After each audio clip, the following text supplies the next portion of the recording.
Good morning, Ascension community. I'm here this morning to offer up a reflection for the fourth Sunday of Lent. My name is Maureen Heffern Ponicki. I'm an Ascension parishioner. And so let's just get started and take a moment of silence and quiet our minds and our hearts and our breathing.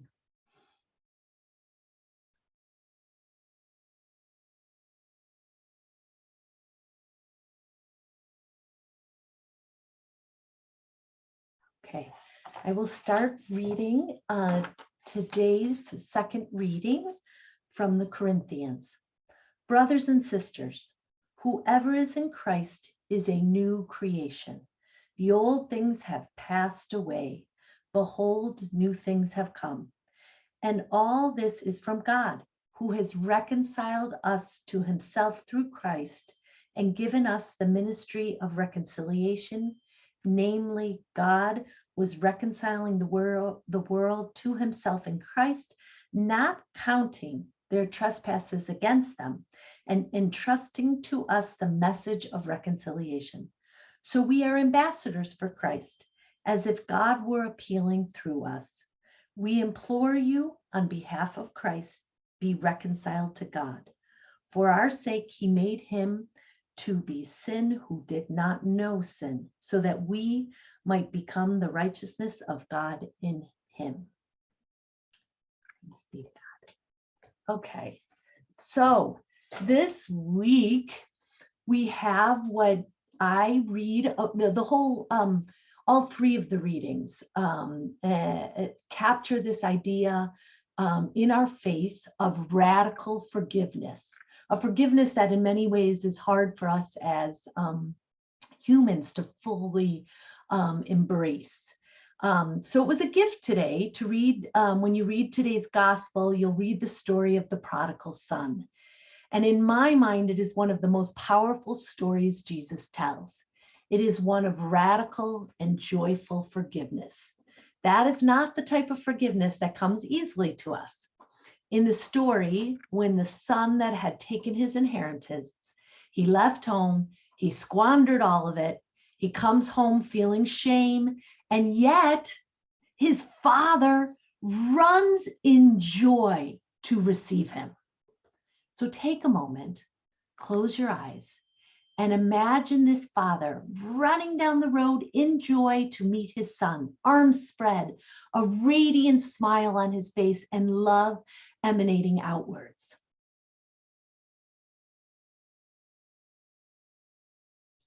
There are two primary messages that I take from this first part of the story. One, that vision of the father running to meet his son. That is how our God feels about all of us.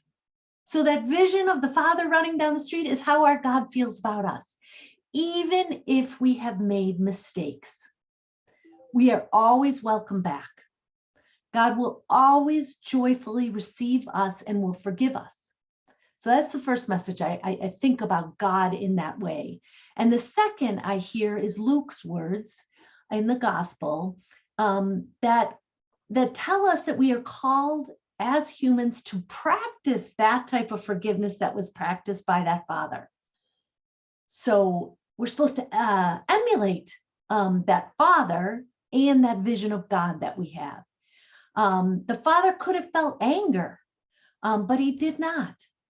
And anger is what blocks our ability to dig deeper in our hearts to find the love that is just waiting to overflow. So how might all of us unleash that love, get rid of the anger that does nobody any good, and practice radical forgiveness in our lives?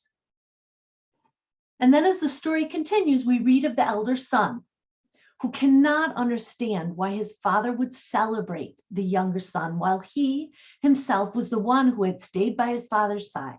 He had worked the farm. He never disobeyed him. And anger takes hold in his heart and doesn't allow him to feel joy at the arrival of his younger brother.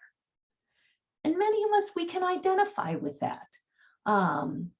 But Jesus, therefore, gives us a portrait of a man consumed by anger, but another portrait of a man consumed by love. gives us those two because he knows we have the capacity for both, and we are tempted by anger. And in a world of rules and talk of fairness, it can be easy to understand the elder son's anger. It wasn't fair. And yet that is exactly why Jesus offers up this parable.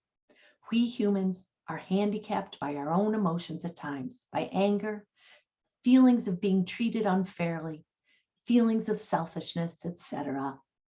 And yet, we as humans simultaneously hold the keys to rising above those feelings.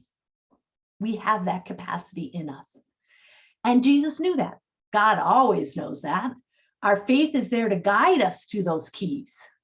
Radical forgiveness does not come easily to us, but gosh, does overflowing love feel great. Jesus's path may be difficult, but it is filled with potential to unleash love on a personal level, on a community level, and on a global level. God is there to keep giving us a hand to rise higher, to love deeper, to transform the evil in our hearts and in our world. Which actually, as we all know, sometimes it's really hard to come to terms with and to not get angry at the evil that we often see. But let us go into this next week searching for ways to emulate the prodigal son's father.